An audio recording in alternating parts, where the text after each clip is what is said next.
Lord, please bless my plans for my family. Panginoon, maraming salamat sa laging pagbibigay ng mga araw na puno ng blessings. Salamat sa proteksyon mo na lagi kong kasama para sa akin at aking buong pamilya.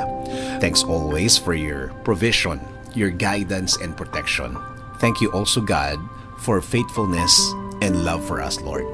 Panginoon, i-bless niyo po ang aking plano sa aking buhay at sa aking pamilya.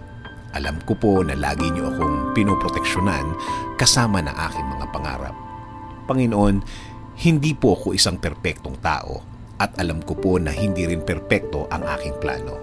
Pero kayo na po ang bahalang mag-ayos ng mga mangyayari. Dahil naniniwala pa rin ako, Lord, na ikaw ang mas nakakaalam ng bukas.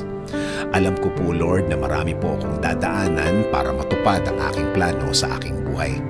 Pero alam ko po na bibigyan niyo po ako at ang aking plano sa buhay ng tamang direksyon.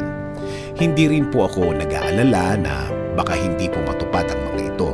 Dahil alam ko, Panginoon, na lagi po kayong andyan para ibigay ang mga oportunidad na kailangan ko para mapalapit ako sa